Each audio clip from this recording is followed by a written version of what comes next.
And welcome back to Tabletop Goodness. If you, like me, enjoy playing video games and want to bring some of that feeling into the, analog world, you are certainly lucky nowadays. That said, every adaptation needs to make some changes, and some work better than others. But some games are really just a video game reskin of a known game, and yeah, Monopoly, I'm also talking about you right here. You've really been dressed up as almost anything already. With that in mind though, I recently talked about my top 5 digital board game adaptions to check out. Let's reverse the topic and talk about my top 5 video games adaptions to check out.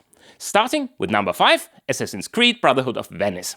If you're even remotely a fan of Assassin's Creed, especially the second part, which, is widely agreed on to be one of the best entries to the series, but let me know your favorite part in the comments down below, you might not want to sleep on this game. It's sadly in a slightly tricky spot right now, as Triton Noir closed up shop since the release in 2021, and it's getting harder to find. To be completely transparent on the notion of reskins here, this re-implements a lot of mechanics from one of the previous games called V Sabotage, a World War II Commanders co-op game which I actually never played. But the game itself is so deeply themed in Assassin's Creed lore and art that it plays really well, and you get that nostalgic feeling of playing the game in 2009. It's a co-op miniature board game taking place in the heart of the Italian Renaissance, and you'll be playing through 26 memories, similar to the video game.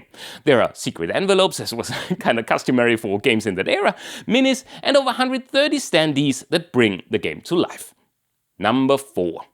Dorfromantik. The story of Dorfromantik is hilarious enough as to not to include it in this list. Dorfromantik was actually a board game in video game format, which then has been ported back from the digital realm into the analog realm. Released in 2022 digitally, this city builder was released the same year as the board game and started winning, all kinds of awards. It even won the prestigious Spiel des Jahres award in 2023.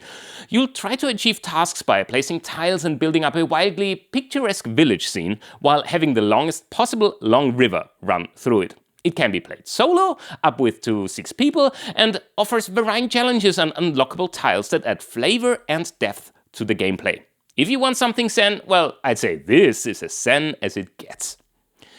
Number 3, not so zen anymore, Frostpunk, the board game. This, strategy game / survival city builder was launched to Kickstarter in 2020 after its digital counterpart proved to be highly successful, even netting a BAFTA nomination. Imagine a post-apocalyptic wasteland that was hit by a massive ice storm.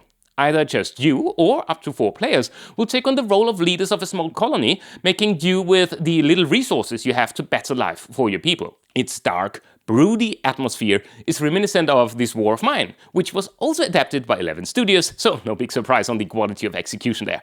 You got different scenario cards that increase randomness and make every playthrough unique, multiple events that will shake up your strategy, harsh weather that will wear down your resolve, and yet you will try to survive for 12 days, making the best of what you got.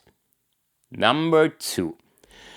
Heroes of Might and Magic, the card game. Yes, there is actually also a board game, I know that, but from what I heard, the adaptation was rather so-so. And since this channel also talks a lot about card games, well, let's focus on the card game then.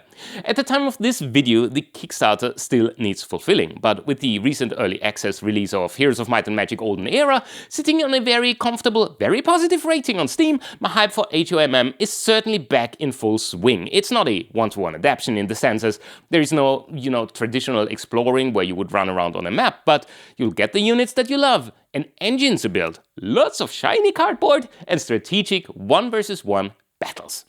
So, before we got to number 1, I guess no list of 5 is complete without an honorary mention. Elder Scrolls Betrayal of Second Era is here. It's a fantastic RPG set in Tamriel, but it's more of a dice engine builder instead of a faithful recreation of the game. That said, I absolutely love it, and I did a full playthrough, if you're interested.